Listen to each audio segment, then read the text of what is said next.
Podia ser publicitária. Mas advogado é um publicitário que se veste de forma mais... Se veste bem, pode falar. Não, formal, né? O que acontece é o seguinte, a gente teve casos aí, acho que dá para falar porque são casos antigos, mas são casos históricos, assim, que eu dou. Você lembra daquele Meu Carro Falha? Você lembra desse caso? Esse caso foi o seguinte. Não é do meu tempo. Sim. O Meu Carro Falha foi o seguinte, era uma marca de carro X, a moça comprou um carro zero, o carro falhava, ela ficou puta e não quiseram trocar o carro dela, não consertaram o carro dela, e aí ela criou, veja você, um Tumblr falando Meu Carro Falha, e depois acho que criou um Twitter ou um Facebook Meu Carro Falha, que era o nome do perfil, tá? O marketing não sabia o que fazer. Marketing da montadora. Da montadora. Foi falar com o jurídico.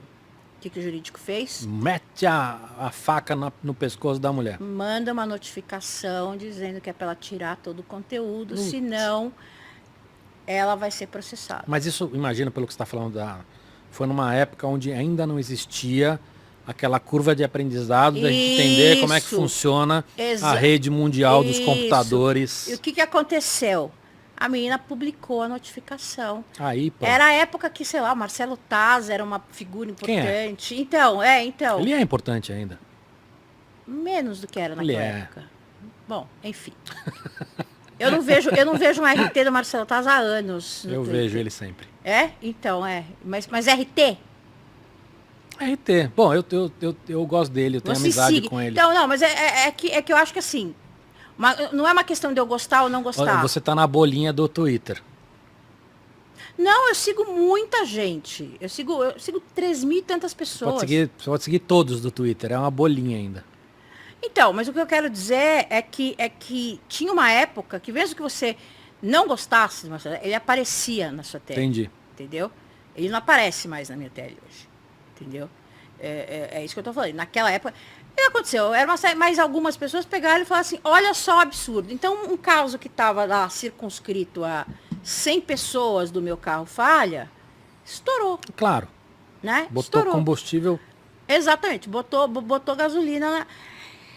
E aí foi um sufoco para resolver, acabaram resolvendo e tal, etc, etc. Então, o que eu falo nessas horas, né? Um outro caso conhecido foi aquele caso do Quitandinha. Não sei se você lembra. O caso do Quitandinha foi a mesma coisa. Esse é o erro mais comum? A marca ou a pessoa envolvida botar gasolina porque não sabe, Eu já tenho... não tem media training ou recorre ao jurídico que não tem nenhuma experiência.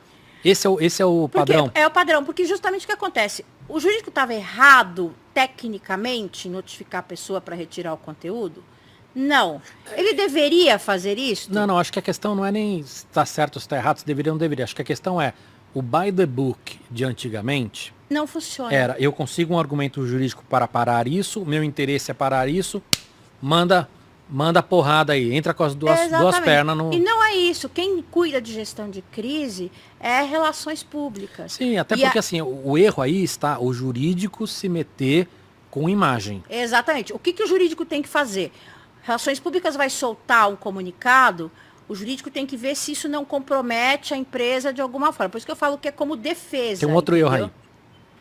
O cara que arruma computador não é o cara que faz computação gráfica, que não é o cara que programa software. Entendeu? O cara do jurídico, muitas vezes, tem um conhecimento de advocacia que é de taxa ou de criminal. Não dá nem para escrever. Por exemplo, quando você vai fazer, por exemplo, uma gestão de crise, você vai soltar um comunicado, eu sou contra, inclusive, o jurídico escrever o comunicado. Porque... Sim, porque a linguagem em si já... Quando eu acho que eu estou sendo fofinha no comunicado, as pessoas falam, poxa, mas precisava ser tão dura. Normalmente eu faço o seguinte, eu falo, olha, eu vou fazer aqui os termos gerais e vocês douram a pílula. Porque quem doura a pílula é relação pública e publicitária. Eu não douro pílula, eu sou dura. Uhum. A minha escrita é mais dura mesmo, né? Então, assim, a gente tem muitos problemas. Primeiro, descobrir se a crise é mesmo uma crise Ou se, né? Porque tem isso. Porque hoje em dia você tem uma quantidade muito pequena, em vários casos, né? Uma quantidade muito pequena de pessoas gritando muito alto. Exatamente. Então a gente está mesmo diante de uma crise. Quantas pessoas estão... Faz quanto tempo? A gente primeiro tem que monitorar, tem que ver aqueles grafos, eu acho sensacionais para a gente poder acompanhar aonde que isso está, se isso está circunscrito a uma bolha, se está se espalhando, né? Então você tem que analisar isso. Depois disso, é aquela coisa, sem movimentos bruscos, poucos movimentos para não gerar pauta, né? O caso do Quitandinha foi o caso de um bar que uns caras deram em cima de umas moças, elas foram reclamar com o gerente mandou elas embora do bar. E aí o que aconteceu? O dono do bar achou que ele era gestor de crise.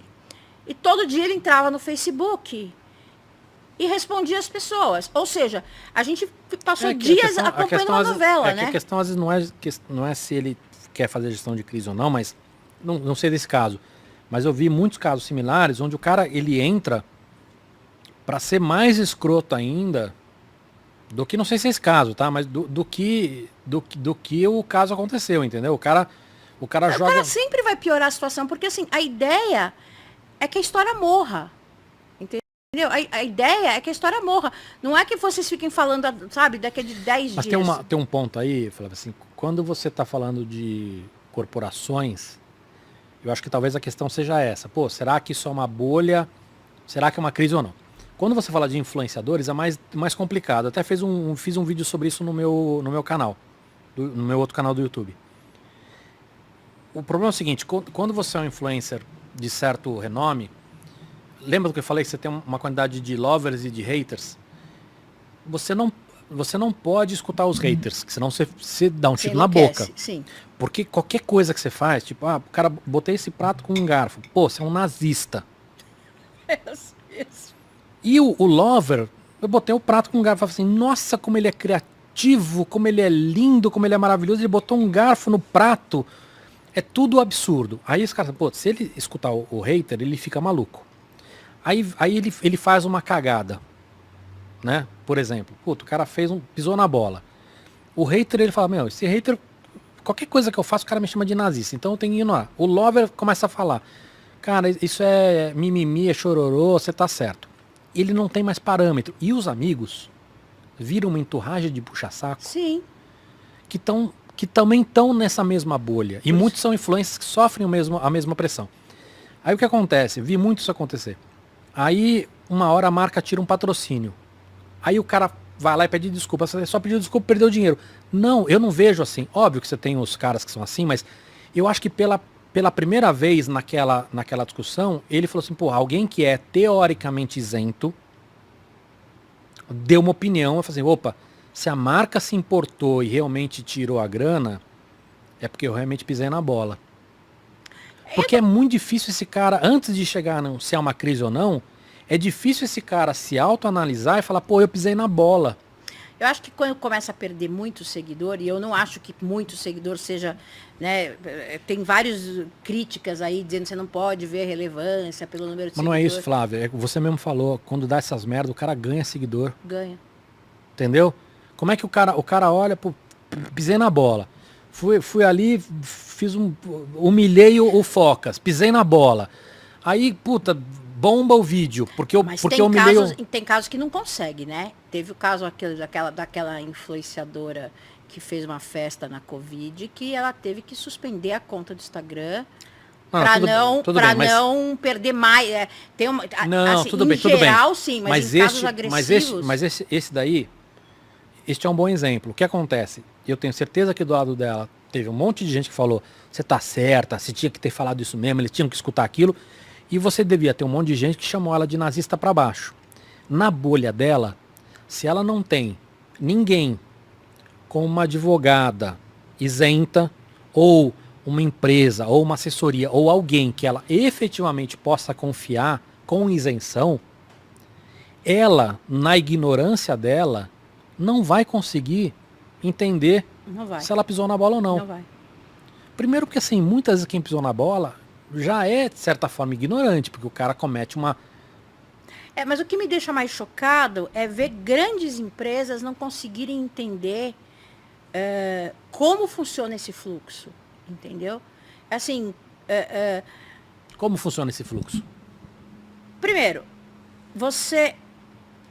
Crise em rede social, a menos que seja uma coisa muito grave, vai durar 3 dias, 4 dias, 5 dias. Cada vez menos. Cada vez menos, entendeu? Se você conseguir ter uma treta de 5 dias, não dá. Então, você tem que saber isso, quer dizer, então você já sabe que vai ser um período breve, né? Você já sabe que você tem que ser cirúrgico. Se você for fazer uma intervenção, fazer um comunicado, você tem que fazer um comunicado e acabou. Não é para fazer uma sequência, porque senão você Posso te interromper? Pode, claro. Tem uma dica, uma regra de quando eu devo fazer o comunicado? Porque isso é uma dúvida que eu tenho. Se vai durar 3 dias, e aí? Puta, deixa eu morrer? Ou puta, tem que fazer? E aí? É bom senso? Não. No meu modo de ver, eu acho que isso quem tem que decidir é analista, Com a experiência dele. grafo. Então, mas não tem uma dica. É a experiência desse cara que vai dizer, puta, agora... Eu acho que grafo ajuda muito. Se tá circunscrito a uma bolha que tem 2 ou 3 influenciadores falando mal e aquilo não tá saindo de lá, eu acho que você pode deixar morrer. Tá. A hora que isso começa a espalhar, aí não. Entendeu? Mas se espalhar, o fato de você não ter falado nada não faz ir mais rápido ou não? Porque a falta de ação, ela é uma ação. Sim, por isso que às vezes você não tem que fazer nada. É isso. Primeiro você tem que decidir se você está dentro de uma crise ou não. Tá. Ou se é uma tretinha de Twitter, entendeu? Muito bem, você está diante de uma crise, você vai ter que cuidar e fazer um comunicado. Tem que tomar cuidado com o comunicado, que todo mundo é sommelier de comunicado. Hoje todo mundo sommelier de tudo.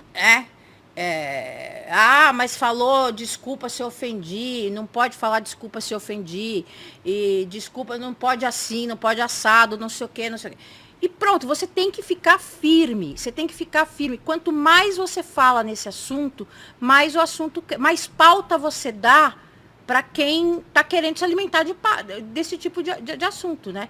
Eu já tenho um memorando pronto com os cases, quando preciso mostrar. Porque normalmente é o jurídico que quer fazer, que fica desesperado, e o marketing da marca. Eu falo, vocês querem fazer? Vocês façam, mas esse aqui fez isso, aconteceu isso. Isso aqui fez aquilo. Primeiro monitora. Quantas horas a gente monitora? Isso não sou eu que tenho que ver. Isso quem tem que ver é o pessoal de analista de rede social. A hora que a coisa está engrossando, fala, não, a gente tem que tomar atitude. Aí sim faz um comunicado. Como é que é esse comunicado? Bom, é um comunicado que não pode comprometer a empresa em algum caso de indenização, alguma coisa assim. E isso o jurídico tem que ver. Por isso que eu falo que o jurídico... Sim, mas aí é mais técnico, né? Ele Exatamente. sabe dizer, essa palavra aqui está se comprometendo. Exatamente, é isso, entendeu? O jurídico serve para ficar na retaguarda. O jurídico não toma frente. Entendeu? Muito bom. Focas, tem perguntas?